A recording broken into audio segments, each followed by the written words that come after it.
إن الحمد لله نحمده ونستعينه ونستغفره ونؤمن به ونتوكل عليه ونعوذ بالله من شرور أنفسنا ومن سيئات أعمالنا من يهده الله فلا مضل له ومن يضلل فلا هادي له وأشهد أن لا إله إلا الله وحده لا شريك له وأشهد أن محمدا عبده ورسوله أما بعد فإن خير الحديث كتاب الله وخير الهدي هدي محمد صلى الله عليه وسلم وشر الأمور محدثاتها وكل محدثة بدعة وكل بدعة ضلالة وكل ضلالة في النار.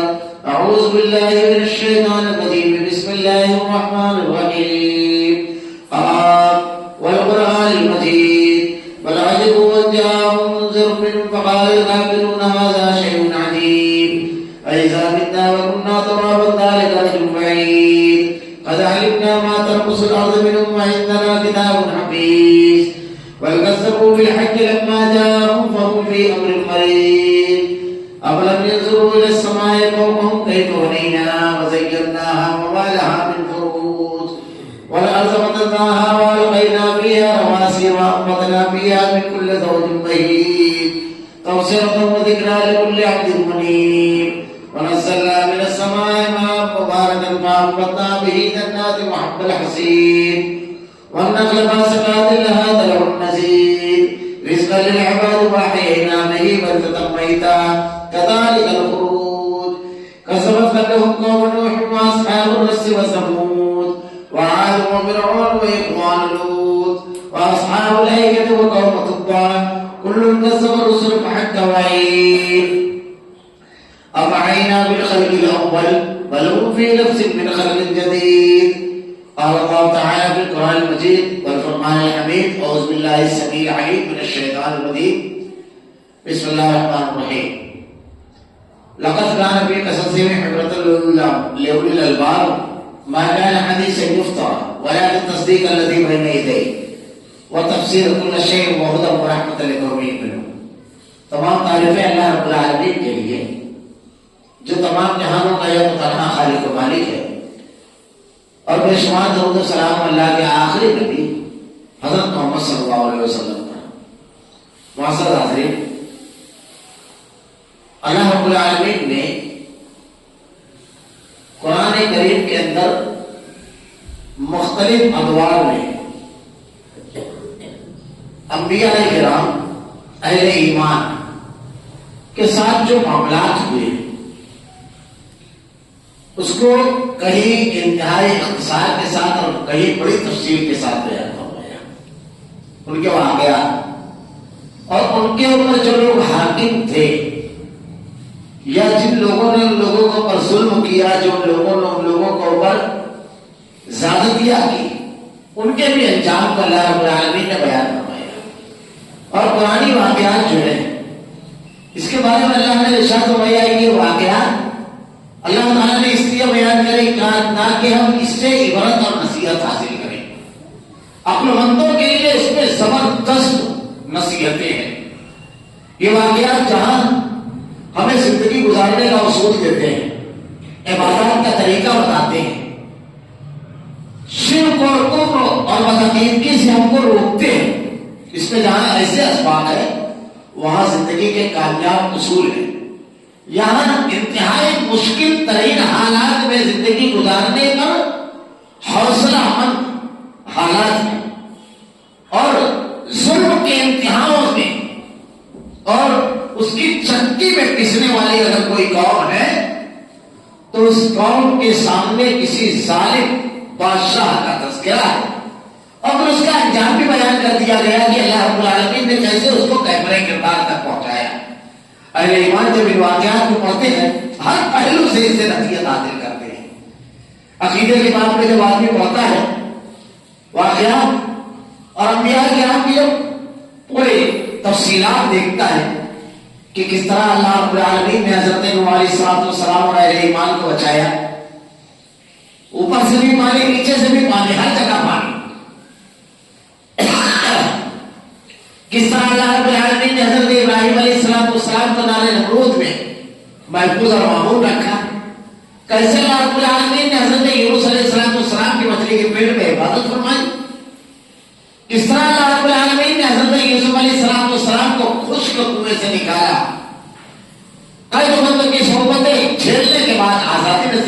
آئے اور والدین سے ملاقات کرا دی. اس طرح اللہ تعالیٰ نے حضرت موسیٰ علیہ السلام کا معاملہ فرمایا. یہ سارے واقعات کے بعد بھی پڑھتا ہے تو اللہ رب العالمین کی قدرت کاملہ، اللہ کا اختیار کہ مشکل ترین حالات سے بھی اللہ رب العالمین کی ذات نکالنے والی ہے. یہ اس کے دل میں بیٹھ جاتی ہے. یہ بات بنتا ہے مومن کی، اس کا یقین کامل ہو جاتا ہے کہ حالات کتنے بھی مشکل ہو لیکن اللہ رب العالمین کی ذات یقینی طور پر رب العالمین کی ذات مدد فرمانے والی ہے.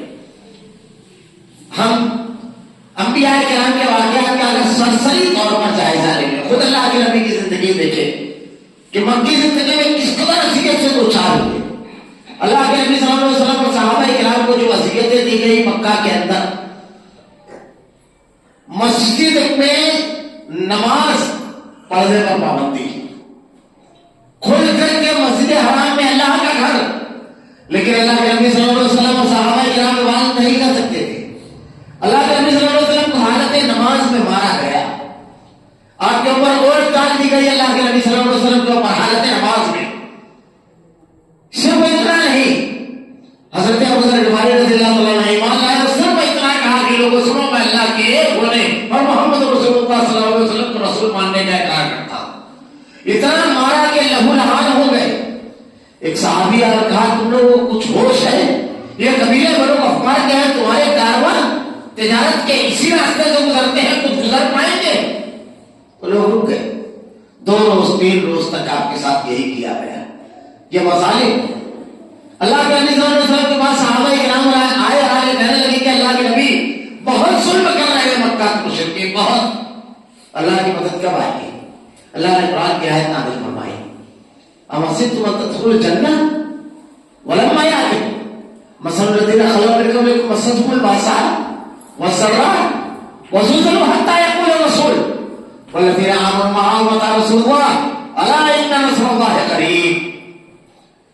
کیا تم یہ سمجھتے ہو کہ یوں ہی جنت میں ڈال دیے جاؤ گے؟ اب حسبتم ان تدخلوا الجنہ، تم کو آزمایا نہیں جائے گا؟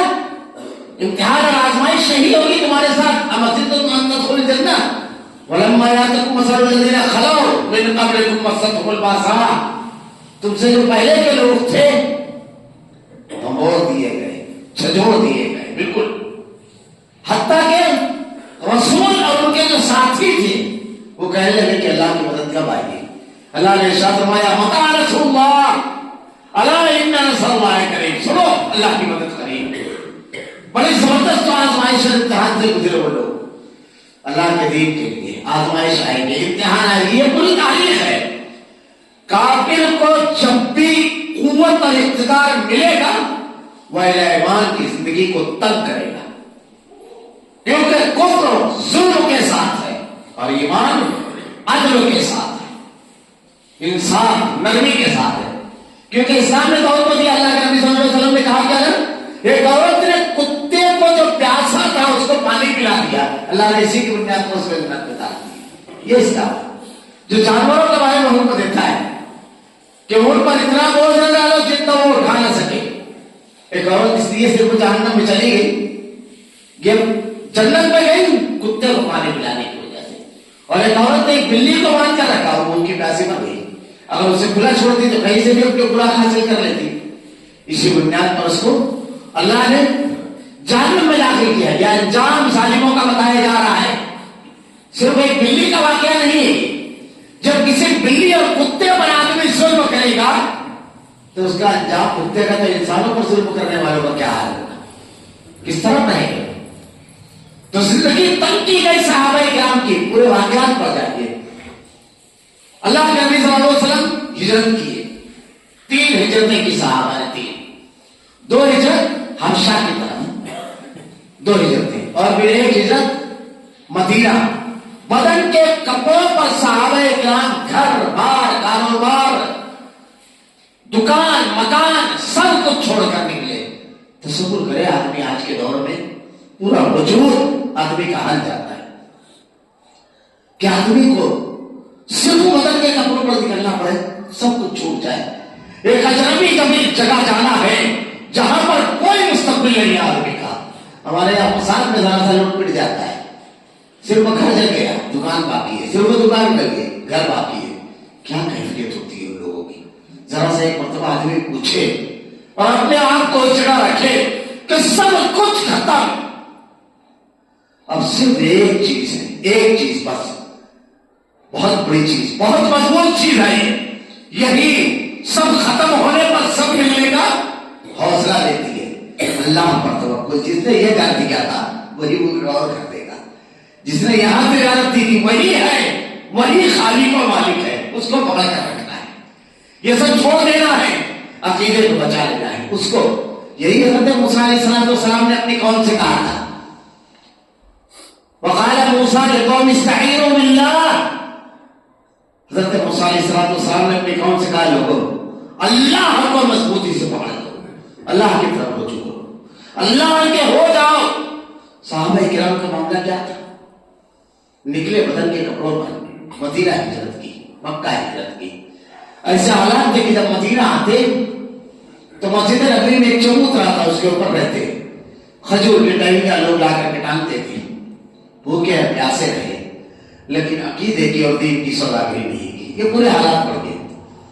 اور اس کے بعد کتنا حوصلہ ملتا ہے جب مساجد پر حملے ہو، مساجد شہید کی جائے، جب لوگوں کے دین پر عمل مشکل ہو جائے، زندگی کا تنگ ہو جائے، تو یہ واقعات زندگی دیتے ہیں، زندگی حوصلہ دیتے ہیں اور ایک بندہ مومن کو یہ شعور دیتے ہیں کہ ایسے حالات میں بھی جینا ہے، اللہ کی مدد آئے گی. لیکن ہمیں کرنا کیا ہے؟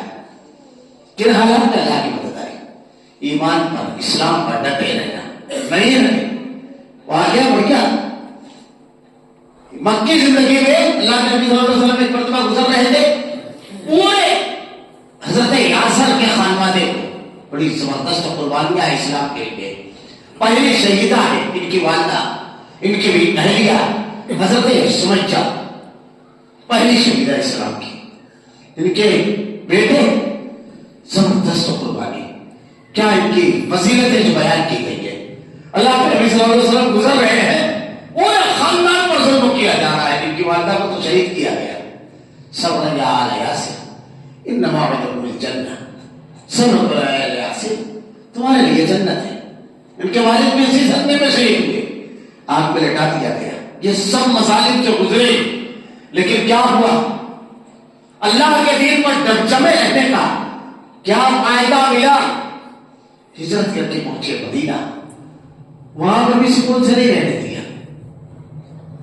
3 جنگیں مشرکین مکہ لشکر لے کر کے آئے، 3 بڑی جنگیں، غزوہ بدر، غزوہ احد اور غزوہ خندق. اور غزوہ خندق جو ہوئی ہے، آپ پڑھیے کبھی غزوہ خندق، سورہ احزاب 22 پارہ، پوری تفصیلات بیان کی گئی ہے.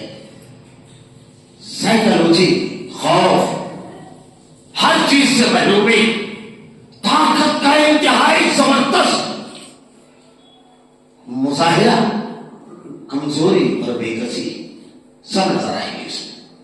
مشرکین مکہ اتنا بڑا لشکر لے کر کے آئے تھے کہ پورے مدینہ کی آبادی نہیں تھی اتنی، پورے مدینہ کے بچے عورتیں سب ملا کر کے اتنا بڑا لشکر. اور اس لشکر کے سامنے اہل ایمان ڈٹے رہے. اللہ رب العالمین کی مدد آئی. جب آندھی آئی، آخری دن جو مدد آئی ہے اللہ کی، خوف پیدا ہوا. مسلمانوں نے جو حکمت عملی اختیار کی ہے، مسلمان انتہائی متحد تھے، ان کی صفوں میں انتشار پیدا کیا. اہل ایمان کا جو کام ہے وہ کرنے والا ہے، وہ ضروری ہوتا ہے. ہم تو ایسا قدم اٹھا لیتے ہیں کہ اہل ایمان کی صفوں میں انتشار باقی رہتا ہے اور اہل حنوت کی صفوں میں اتحاد ہو جاتا ہے. قدم وہ اٹھانا ہے. نعیم بن مسعود آئے، اللہ کے نبی صلی اللہ علیہ وسلم سے کہا میں ابھی بالکل نیا مسلمان ہوں، لوگوں کو خبر ہوا نہیں، میں کچھ کروں؟ اللہ کے نبی نے کہا ہاں، مگر تم اکیلے آدمی کیا کرو گے؟ میں بہت کچھ کروں گا اللہ کے نبی، اکیلا ہوں تو اکیلے ایسا. یہاں پر بھی حکمت سمجھیے، کچھ ہے نہیں، نہ طاقت ہے، نہ وسائل ہے، نہ اوقات ہے، اور بڑی قوت کے سامنے جا کر کھڑے ہو گئے. اپنے آپ کو ظاہر کر دینا نہیں، اسلام نے یہ نہیں سکھایا ہے. مکمل منصوبہ بندی کے ساتھ سب چیز ہونا چاہیے، ہر چیز. جب آپ کسی کے سامنے کھڑے ہو رہے ہو، نمک و آزما ہو رہے ہو، خود آپ کی اپنے پیروں کے نیچے زمین کتنی مضبوط ہے، یہ سب قرآن اور حدیث کے اندر ملے گا۔ اللہ کے نبی صلی اللہ علیہ وسلم نے کہا تم اکیلے؟ ہاں۔ کیا کیا ان کا معلوم نہیں تھا کسی کو، گئے کفار کے پاس، گئے یہودیوں نے ان کو بلایا تھا، پلاننگ کیا تھی، پلاننگ کیا تھی ان کی، منصوبہ بندی کیا تھی ان کی؟ یہ تھی کہ اندر سے یہود جو مسلمانوں کے ساتھ معاہدہ کیے ہوئے تھے وہ حملہ کریں گے اور باہر سے مشرکین مکہ حملہ کریں گے، اور ظاہر سی بات ہے کہ مسلمان دونوں ہاتھوں پر ایک ہاتھ پر لڑنے کی پوزیشن نہیں تھی، اتنا بڑا لشکر سامنے کھڑا ہوا تھا، آوازوں کے لوگ تھے، سب لوگ تھے، اتنا بڑا لشکر چل رہا۔ اللہ کے نبی صلی اللہ علیہ وسلم نے ان سے کہا ٹھیک ہے جاؤ، مشرکین مکہ کے پاس گئے۔ اب مشرکین مکہ اور یہود میں پھوٹ ڈال دی، دو گروپ بنا دیا، گئے اور جا کر کے کیا کہا مشرکین مکہ سے، یہودی دھوکے باز کون ہے، یہ کسی کے نہیں ہوتے، اللہ کے نبی سے ایگریمنٹ کا معاہدہ، دھوکہ دیا نا، تو پہلے یاد دلایا جس کے ساتھ تم ہو وہ تم کو بھی کھا جائے گا، اس کا سیاسی معاملہ ایسے ہی ہے کہ کسی کو چھوڑتا نہیں ہے، جس سے معاہدہ کیا اس کو ہی توڑتا ہے، جس کے ساتھ وہ ملا اس کو پہلے ڈستا ہے۔ دیکھ لیجیے ہمارے یہاں منظرنامہ سب سمجھ میں آ جائے گا کیا ہو، کہا کہ وہ اللہ کے نبی صلی اللہ علیہ وسلم سے ساتھ میں ہے، معاہدہ کیے ہوئے، وہ تمہارے کو آدمیوں کو یا غمال کے طور پر بولیں گے کہ ہمارے یہاں رہو، اور اگر جب ہوئی تو وہ دھوکہ دیں گے اور اپنا معاملہ صاف کرنے کے لیے، کیونکہ اللہ کے نبی خبر ہو گئی ہے تمہارا ان کا تالمیل ہے، تو یہ اغوال لوگوں کو کہہ دیں گے یہ ہم یہ اغوال بنا کر کے لے کر کے آئے ہیں۔ اب مشرکین سے کہا کہ تمہارا خیر خواہ اچھے کے لیے یہ بات پہنچا دیا تمہارے پاس، اب تمہارا معاملہ ہے، تم چاہو تو میری بات مانو چاہے مت مانو، اچھائی کے لیے بول دیا، یہ ہوشیار ہے نا، تم جانتے ہو میں تمہارا کتنا خیر خواہ ہوں، وہ سب واقعات یاد دلائے ہمارے پرانے، یہ طریقہ ہوتا ہے۔ انہوں نے کہا ٹھیک ہے، اس کے بعد یہود کے پاس گئے، ان سے بھی بڑے اچھے تعلقات تھے، اس کا فائدہ اٹھانا، تعلقات کے اچھے ہونے کی وجہ سے قوم کو قربان بھی کیا جاتا ہے، یاد رکھیے، کسی سے تعلق اچھے ہونے کی وجہ سے ہمارا معاملہ یہ ہے کہ قومی مفادات، ملی مفادات کو آدمی قربان کر دیتا ہے، بہت اچھا ہے میرا وقت سے، اسی کا ہو کر رہا تھا، میں پورا پچھلا الیکشن جو ہے اسی کی تعمیر ہے، یہی ہے۔ اس کے بعد کیا ہوا، وہاں جانے گا یہ مشرکین مکہ 2 مرتبہ پٹے، بدر میں بھی اور احد میں بھی دیکھ چکے ہو تم، اور ان لوگوں کا معاملہ ایسا ہے کہ یہاں پر تو جو بھی فیصلہ ہو جائے گا یہ تو چلے جائیں گے اپنے شہر، تم یہاں رہو گے تمہارا، تو ان سے اس وقت تک کے جنگ میں شہید مت ہونا جب تک گارنٹی مت مانگ لینا، گارنٹی دو پہلے، تمہارے کچھ آدمی ہمارے پاس رکھو تاکہ بجائے سب کا خاتمہ کیے تم مکہ لوٹو نا، ورنہ ہمارا خاتمہ ہو جائے گا۔ ان لوگوں کو سمجھ گئے، دیکھیے دونوں کو مفاد بتایا ہوگا، ہمارے یہاں اپنا مفاد سے کو دشمن کو بتا رہے ہیں، طریقہ دیکھیے، یہ ہوتی ہے حکمتیں، ان کو اس کا مفاد، ان کو اس کا مفاد۔ اب یہودیوں سے جا کر کے کہا، یہودیوں نے کہا بات تو بڑی زبردست تو ہے آپ کی، اب چند سے 1 دن پہلے یہ لوگ گئے مشرکین مکہ اور یہودیوں سے جا کر کے جو خفیہ ملاقات تھی کیے اور کہا کہ کل ایک ساتھ حملہ کرنا ہے، اندر سے تم باہر سے آؤ۔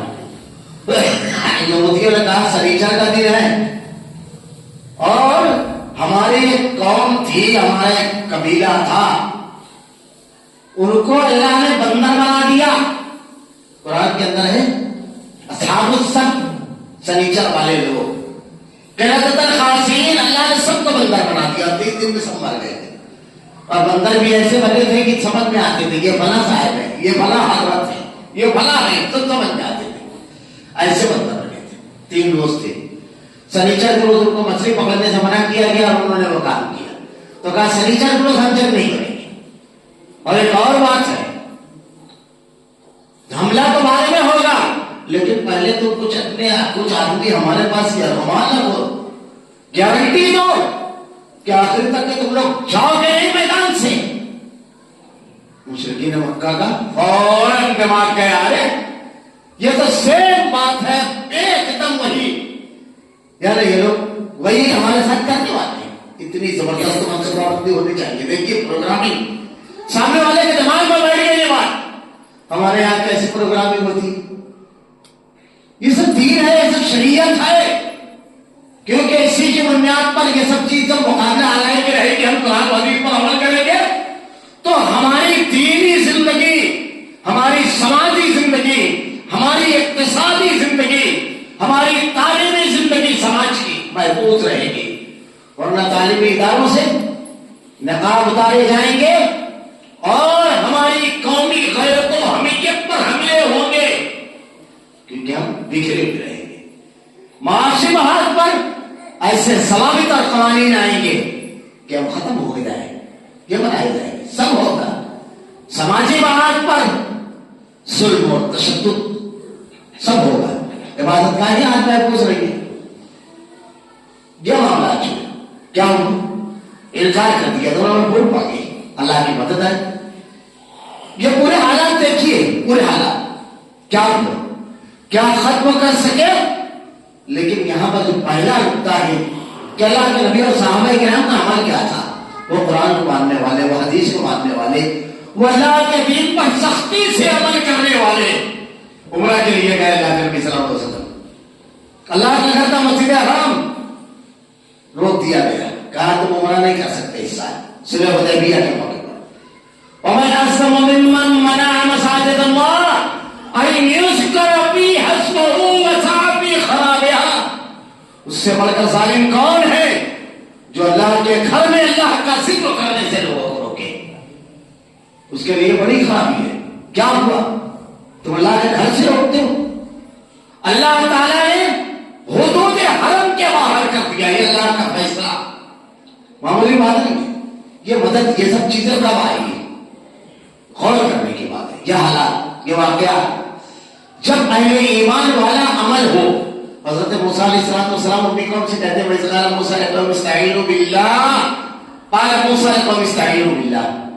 اے لوگوں، اللہ رب العالمین کے اوپر توکل، ایمان، اللہ کی محبت، اللہ کی عبادت، اللہ کے دین پر عمل، یہ چیز اگر ہے وَالْعَاقِبَةُ لِلْمُتَّقِينَ، انجام کار جو متقی ہے وہی کامیاب ہوتے ہیں۔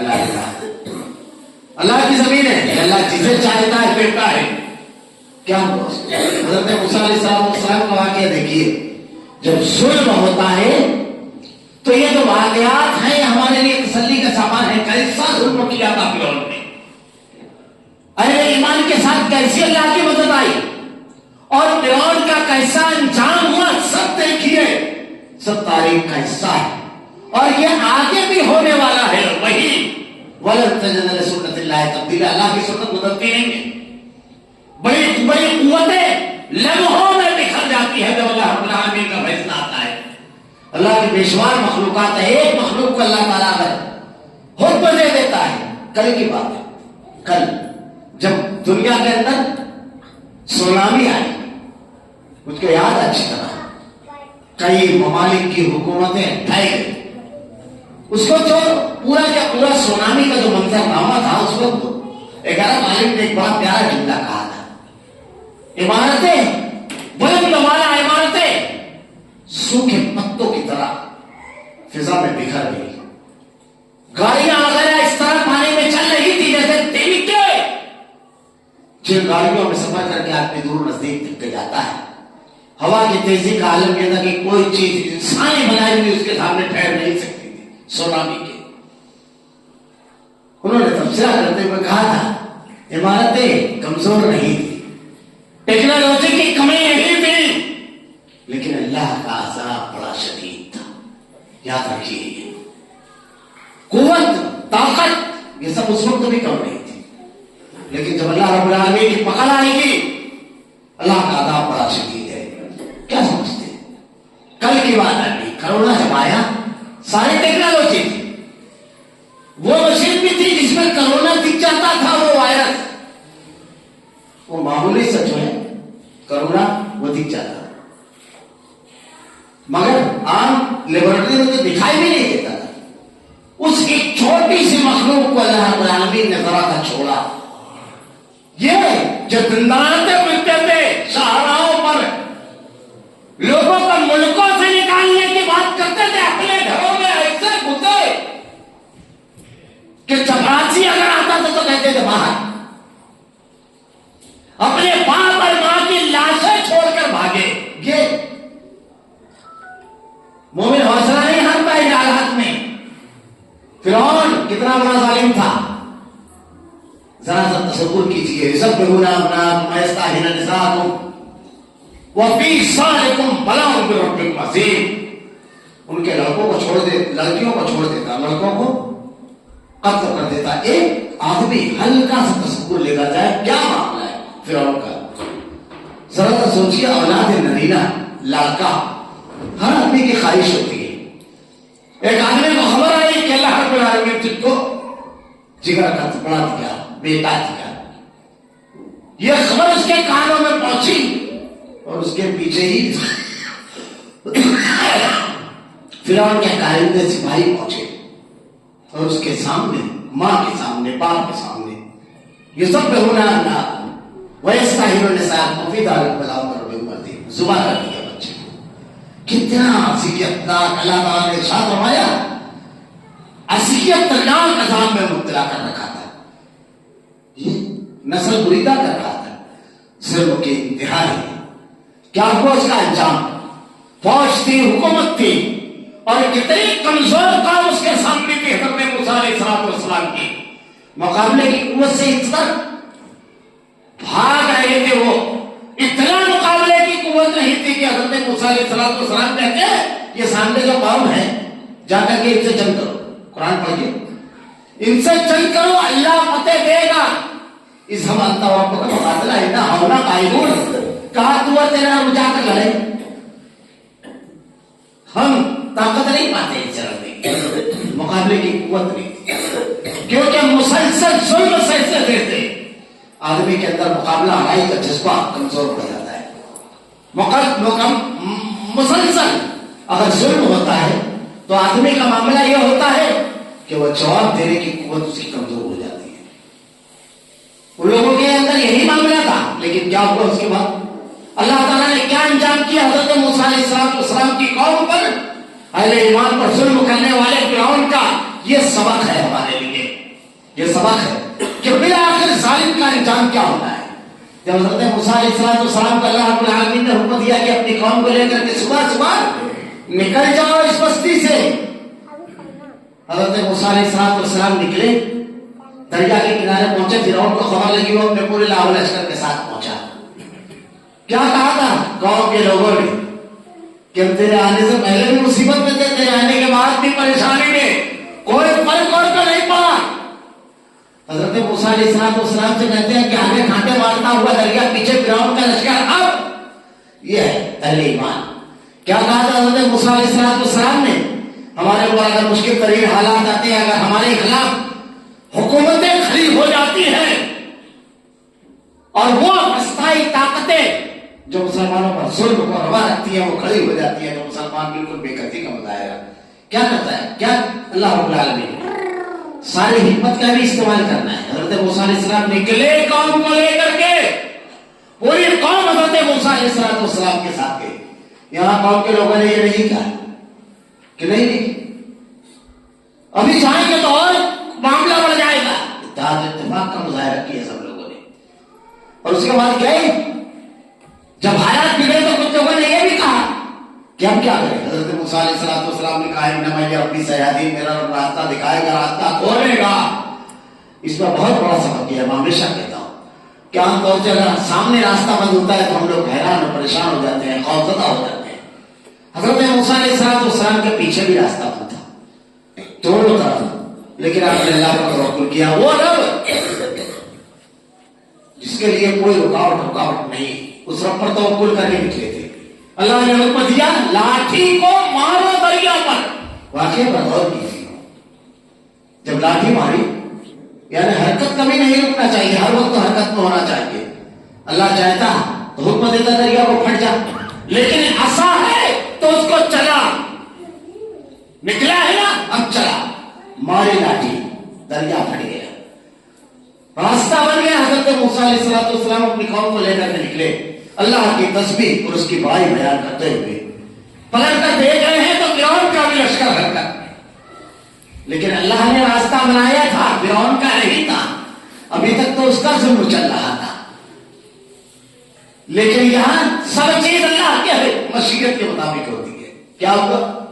فرعون جب لشکر لے کر کے اترا، یہ اللہ رب العالمین کا انتظام انصراف. بہت آدمی اگر تدبر کرتا ہے اتنی زبردست تسلی ہوتی ہے اللہ کیسے رب العالمین اہل ایمان کا ساتھ دیتا ہے.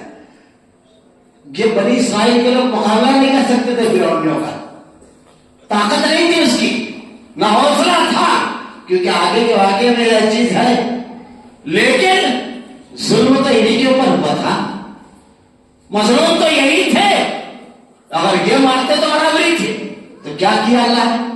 جب فرعون کا پورا لشکر آ کر کے دریا کے بیچ میں پہنچا، اللہ نے حکم دیا دریا کو نہیں جانے کا. فرعون کا لشکر زندگی کی بھیک کس سے مانگ رہا تھا؟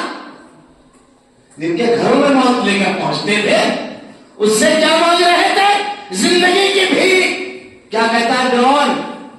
اللہ بنی اسرائیل، قرآن کے الفاظ ہے، قرآن پڑھیے 14 پارے میں اللہ ارشاد فرماتا ہے، وہ کہتا ہے میں بنی اسرائیل کے رب پر. یہ جملہ ہے کس کے؟ سب کا رب ہے، تیرا بھی رب ہے، لیکن کہیں کہ جملہ کیا رہا ہے؟ بنی اسرائیل کے رب پر ایمان لایا. اللہ تعالیٰ کہتا ہے فَالْيَوْمَ نُنَجِّيكَ بِبَدَنِكَ لِتَكُونَ لِمَنْ خَلْفَكَ آیَةً. ہرگز نہیں، آج تو تیرے جسم کو نجات دیں گے اور لوگوں کے لیے دیدہ عبرت بنا دیں گے. زندگی کے بھیک کل ہم سے بھی مانگی گئی تھی. میرے باپ کو ذرا سا کل ہوا تھا، یہ سب ہوگا، مگر کب؟ اللہ تعالیٰ نے ارشاد فرمایا اس کا ضابطہ کہ اگر تم اللہ کے دین کی مدد کرو گے، اللہ کے دین پر قائم رہے ہوئے، بالیقین اللہ کی مدد آئے گی، بالیقین. یہ سارے واقعات، میں اس کی تفصیلات میں نہیں جاتا، صرف اشارے کیا. سارے واقعات اس طرح لے کر کے جاتے ہیں کہ اگر ہم کو مشکل اور نامساعد حالات میں جینا ہے تو اس زندگی کے لیے حوصلہ کہاں سے ملے گا؟ وہ زندگی گزارنے کا ضابطہ کہاں سے ملے گا؟ ان مشکل حالات سے نکلنے کا ضابطہ کہاں سے ملے گا؟ اسلام سے، قرآن سے، اللہ کے دین سے. اور اگر ہم دین پر عمل کرتے رہے اور نکلنے کا کوئی سبیل ہمارے پاس وسائل اور طاقت نہ رہی تو ہم کیسے بچیں گے؟ اللہ نے بیان کر دیا. کچھ نہیں تھا حضرت موسیٰ علیہ السلام کی قوم کے سامنے کا کام ہوا تھا. کچھ نہیں تھا حضرت شعیب علیہ السلام کے پاس. قوم نے کیا کہا تھا جانتے ہو؟ قرآن پڑھیے، تو اور تیرا قبیلہ طاقت ہے ہم سے مقابلے کی، مگر ہمارے ساتھ تیرا قبیلہ اتنے دن رہا ہے. ان کا قبیلہ بھی کافر تھا تو اس کا لحاظ کر رہے ہیں ہم. کہا تم کو شرم نہیں آتی؟ تم کس چیز کا لحاظ کر رہے ہو؟ بندوں کا، رب کا لحاظ نہیں ہے تم کو. ظالم کو یہی نہیں سمجھتا ہے کس کا لحاظ کر رہے ہیں، کیا کر رہے ہیں، تم کو نہیں سمجھ رہا ہے. اللہ نے کہا نکل جاؤ اس جگہ سے. پورے لوگوں کو اللہ رب العالمین نے ایک چیخ آئی. الگ الگ عذاب ہے سب جگہ، سب ختم ہو گئے. ایک چیز، ایک آواز، ساروں کا دل پھٹ گئے. ایسی آندھی آئی قوم عاد پر، اتنے اونچے پورے طاقتور تھے کہ اللہ تعالیٰ نے کسی قوم کو اتنی طاقت اور اتنی صحت نہیں دی. اتنے طاقتور تھے، وہ کسی کو خاطر میں نہیں جاتے تھے. اور اس قبیلے کا ایک شخص رہتا تھا اور سامنے 30-40 ہوتے تھے تو استہزاء کے انداز میں، مذاق اڑانے کے انداز میں دیکھتے تھے. یہ اللہ نے ہائٹ اتنی دی تھی، قوت اتنی دی تھی، ایسی کسی قوم کو نہیں دی. گھمنڈ کی طرح تھا ان میں. جب عذاب آیا قرآن کے الفاظ پڑھے، وہ تنکوں کی طرح بکھرے، جیسے کھجور کے تنے ہیں، کھوپڑی پھٹتی تھی، اڑتے تھے تیز آندھی میں تنکے کی طرح. اور اس کے بعد جب گرتے تھے نشاندار پتھر مارا جاتا تھا، کھوپڑی پھٹتی تھی. جیسے کھجور کے تنے ہیں ایسے مرے پڑے تھے، ایسے. یہ پوری تاریخ پر یہ تسلی کا سامان ہے. اہل ایمان حوصلہ کسی حالت میں نہیں آتے ہیں. اللہ کی مدد انتہائی کم بھی تعداد کم من فئۃ قلیلۃ غلبت فئۃ کثیرۃ باذن اللہ. بارہا ایسا ہوا اللہ نے قلیل گروہ کو ایک بہت بڑی جماعت پر غلبہ دیا. غلبہ اختیار اہل ایمان کے لیے ہے. اللہ نے صاف طور پر کہہ دیا ہے. کیا کہا حضرت موسیٰ علیہ السلام نے؟ قال موسیٰ لقد استعینوا باللہ، اللہ کے اوپر اللہ کی طرف رجوع، اللہ پر توکل کرو. استعینوا باللہ، اللہ کے ہو جاؤ. استعینوا باللہ واصبروا، صبر کرو.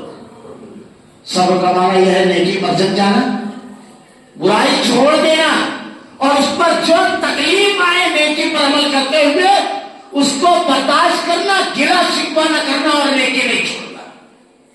یہ ساری چیزیں اس میں داخل ہے صبر کے معنی میں. صبر کا معنی صرف یہ نہیں ہے کہ آدمی صبر کرے یعنی نیکی کرنا ہے. اب اس کے بعد اگر آدمی نیکی چھوڑ دیا، یہ صبر میں داخل نہیں ہے. نیکی پر لوگوں نے تکلیف پہنچائی، اذیت پہنچائی، اس کا گلا شکوہ، اور یہ کرتے ہیں. کون کرے گا یہ سب کام؟ لوگوں کا کہنا سنیں گے، لوگوں کی جھڑکی سنیں گے، بلا وجہ پریشان ہوں گے. یہ سب نہیں بولتا ہے، صبر کرتا ہے صبر، اور نیکی چھوڑتا نہیں ہے. ہمارے یہاں معاف کیجیے گا، معمولی باتوں پر کوئی آدمی اگر مسجد کے اندر بہت زیادہ خدمت کر رہا ہے، بہت زیادہ لگا ہوا ہے، کسی نے 1 لاکھ کو بول دیا مسجد میں آنا بند. عجیب بات، اللہ سے بغایا. ایک آدمی سے آپ کی وجہ سے تکرار ہوئی، آپ نے مسجد چھوڑ دی، سب کام چھوڑ دیا. دینی جماعتوں میں یہ معاملہ ہے کہ ایک آدمی دینی کام کرتا رہتا ہے، کسی نے ایک لفظ اس کو کہہ دیا، ہٹ گیا جماعت سے. کس سے ٹکرایا؟ آپ کا جماعت سے ٹکرا. کس کے لیے کر رہے ہیں؟ اللہ کے لیے کر رہے ہیں، لوگوں کے لیے نہیں. آخر اگر ہوتی ہے، میں تو اکثر کہتا ہوں، حضرت خالد بن ولید رضی اللہ عنہ کا اخلاص اگر دل میں ہوتا ہے، نیکی سے آدمی نہیں ہٹتا ہے. اختلاف اپنی جگہ ہے، معاملات اپنی جگہ ہے، سب اپنی جگہ ہے، نیکی کرنا نہیں چھوڑتا ہے. کیا کہا تھا حضرت خالد بن ولید رضی اللہ عنہ نے جب ان کو معذور کیا گیا؟ سپہ سالار تھے، اور کہتے سپہ سالار، میں مبالغہ نہیں کر رہا ہوں، اسلامی نہیں، انسانی تاریخ میں اتنا باصلاحیت، اتنا بہادر، اتنا زبردست، اتنا صحیح سپہ سالار نہیں دیکھا. 5000 کا لشکر لے کر کے تاریخ میں ایسا واقعہ کبھی نہیں دیکھا. 1 لاکھ کے لشکر جبار کو شکست دی. فتح اور سرگرمی، شجاعت، حکمت، دانائی، جنگی چالیں، ان کا دوسرا نام تھا خالد بن ولید رضی اللہ تعالیٰ. جس لشکر میں آپ شریک ہوتے فتح کی، مشرک مقابل شکست کا انتظار کرتے ہیں اور لوگ فتح کی خبروں کا انتظار کرتے ہیں. پڑھیے کتنے واقعات. مسلمہ کا ساتھ نبوت کا جھوٹا دعویٰ کیا، 30,000 کا لشکر تھا اس کے پاس. حضرت عمر صدیق رضی اللہ عنہ نے چھوٹے چھوٹے لشکروں میں مسلمان کئی محال پڑ رہے تھے، سب کو حکم دیا ایک جگہ جمع ہو کر خالد بن ولید رضی اللہ عنہ کی قیادت میں اس کے اوپر حملہ کرنا ہے. شرابی میں حسن رضی اللہ تعالیٰ پہلے پہنچے اور انہوں نے حملہ کر دیا. نتیجے میں ان کو پیچھے ہٹنا پڑا. خالد بن ولید رضی اللہ تعالیٰ جب گئے، پوری دیکھیے آپ کیسی جنگی حکمت عملی ہے، اور اتنی جمع مرتی سے لڑ رہے تھے. بنو حلیفہ اس کے قبیلے کا نام تھا، حسین مقدار جھوٹا نبی تھا، اللہ کے نبی کے دور میں نبوت کا دعویٰ کیا تھا. قصاب پہلا، اللہ کے نبی نے کہا قیامت نہیں آئے گی جب تک کہ 30 جھوٹے قصاب جھوٹی نبوت کا دعویٰ پیدا کرنے والے نہیں ہوتے. یہ اس میں ایک تھا. بڑے لطائف ہے اس کے. تو اس نے ربیہ نامی ایک عورت تھی، اس نے بھی نبوت کا دعویٰ کیا. اس کو محل میں لے کر گیا اپنے قلعے کے اندر، اس کے ساتھ شباشی کی. اب لوگوں نے پوچھا بھائی تم نے نکاح کیا تو محل کیا؟ بولے نماز ماں. بڑا عجیب معاملہ تھا اس کا. اللہ کے نبی صلی اللہ علیہ وسلم کے پاس صحابہ کرام آئے اور نے کہا کہ اللہ کے نبی، اللہ کی ایک سنت ہے، جیسے اللہ تعالیٰ نبی کی اور اہل ایمان کی مدد فرماتا ہے، ویسے اللہ رب العالمین قصاب اور جھوٹے کفار کو کیفر کردار تک پہنچاتا ہے. یہ بھی اللہ کی مدد کے ساتھ ساتھ ان کو کیفر کردار تک بھی پہنچاتا ہے. اللہ کے نبی کے پاس صحابہ کہنے لگے کہ اللہ کے رسول اس کنویں میں پانی بہت کم ہے. اللہ کے نبی دعا کرتے ہیں. اللہ کے نبی نے پانی منگایا، اس میں وضو کیا آپ نے, پانی تھوڑا پیا, جھوٹا کیا, آپ نے کہا یہ پانی لے جا کر کے ڈالو, بالکل تھوڑا سا پانی تھا. صحابہ کرام کہتے ہیں کہ ہم نے پانی ڈالا وہ لوٹے کا برتن کا, پانی جب اندر گیا ایسا لگتا تھا اللہ رب العالمین نے سوتے کھول دیے. اللہ سے دعا کی تھی آپ نے, پانی بڑھتا ہے, اتنی اوپر تک پانی آیا کہ ہاتھ لٹکا کر کے جھک کر کے نکال لیتے. مسلمہ کذاب کے لوگوں نے جا کر کہا کہ سنا معجزات نبی میں سے کہا آپ بھی تم بتائیے. یہ بھی اپنے ماننے والوں کو لے کر کے اور وہاں گیا, ایک برتن منگایا, اس میں ہاتھ منہ دھویا, پانی لیا, کلا کیا اس میں, اور کہا یہ پانی لے جانا ڈال. اور اس کو میں تھوڑا پانی تھا, مطلب آدھے ہوتے کے پاس تھا پانی. جب اس کا برتن ڈالے تو پورا پانی واپس چلا گیا, پورا معصوم گیا. اللہ نے پورا یہ اللہ رب العالمین جھوٹے قصاب جو ہوتے ہیں ان کے قسم کو, کیونکہ بڑے جھوٹوں میں سے سب سے بڑا جھوٹا شرک, اللہ کے ذات و صفات میں کسی کو شریک کرنا. دوسرا بڑا جھوٹ ہے نبوت کا دعویٰ, جو نبی رہی ہے اس کو نبی کہنا, نبوت کا دعویٰ. جھوٹ کی قسمیں اس میں سے ایک ہے. خیر بات حضرت, تو جب ان کے اوپر حملہ کیا مسلمہ کذاب پر, تاریخ پڑھیے, یہ اپنے باغ میں بھاگا. حدیقۃ الرحمان نام کا اس باغ کا بڑا باغ تھا, 30,000 کا لشکر زرار. بڑے دلچسپ واقعات وقت ہو رہا ہے, میں سمجھ رہا ہوں, کافی ہو گیا وقت. ایک صحابی تھی, جا کر کے لوگوں نے قلعہ نما دیوار تھی, دروازہ بند کر لیا, 30,000 کا لشکر اندر. پڑھیے تاریخ, ہمارے نوجوان بہت اس کے واقعات پڑھتے ہیں. ریکارڈ کے واقعات یہاں ہے صحابہ کرام کے. اللہ نے کبھی توفیق دی تو انشاءاللہ اسی عنوان پر خطبہ دوں گا. ایک صحابی بالکل دبلے پتلے, کہتے ہیں ان کو کسی طرح اندر ڈال دو, وہ دروازہ کھول دو.